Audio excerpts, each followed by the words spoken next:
Ted Cruz did win the Iowa caucus yesterday on the Republican side. So let's just not forget here that we are dealing with a man in Ted Cruz that is completely unhinged, a total right-wing extremist. I don't even know that we have the ability in an hour, never mind in 5 minutes, to really communicate the lunacy of what a Ted Cruz presidency would mean.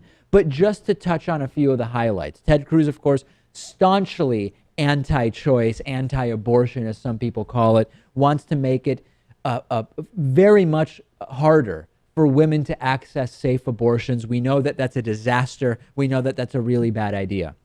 Ted Cruz wants no path to citizenship for the 11 million undocumented immigrants in this country. Exactly how he would take care of the fact that we have 11 million undocumented immigrants in this country. Not totally clear. A lot of bluster, a lot of talking points from Ted Cruz, but he seems to think that he is going to be able to solve the immigration problem that we have in this country without allowing for a path to citizenship for any of those 11 million undocumented immigrants. He is in favor of, and this is just amazing, Lewis, Ted Cruz wants to carpet bomb ISIS and ISIL in Iraq and Syria without harming civilians or dealing any civilian casualties. Imagine that. How do you the only way that you could say that that's what you want to do is if you have no clue whatsoever what carpet bombing is, or if you're just saying, I'm assuming my supporters have no clue and I'm just going to lie. Because by definition, carpet bombing is a way to increase civilian casualties. There is no way to strategically, surgically carpet bomb ISIS. Doesn't work that way.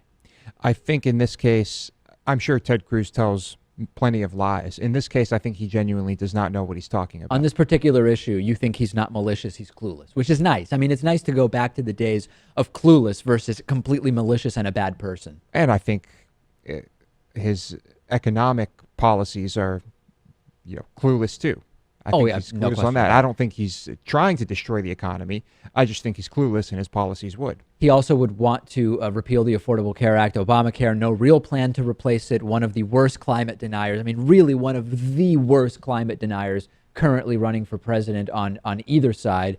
And he has that coveted A+ rating from the NRA on gun safety, which is just completely nuts. And then lastly, and I really thought this was an issue that was done, he has promised to overturn the Supreme Court decision on same-sex marriage, on bans on same-sex marriage. He doesn't want the same rights for transgender people. He doesn't want workplace protections for LGBT individuals. This is a guy who is a real danger. And for now, we have one state down, 49 to go. He is the top choice of Republican voters. Very sad state of affairs. It is. I think that I'm not really sure how he would perform against Hillary, against Bernie. I'd like to think that he would just get utterly destroyed in debate. Always risky to count on that. It is, and he has so much support from the religious right. That's quite a group you have when you have that. The online news world is getting pretty cluttered with lots of nonsense. There's the so-called news sites that just rewrite news articles, and then there's the websites we all know that we just can't trust. Lately, I've been reading Smash Pipe, which is an online magazine that does original alternative news and satirical news with an unapologetic perspective and a roving moral center. Smash Pipe is less interested in trending topics than in what's actually going on, and Smash Pipe has no ads whatsoever other than reader-generated classified ads, and they never will. Smash Pipe is what happens when you, on a bad day, stub your toe on the miseries and mysteries of life. Check it out at smashpipe.com.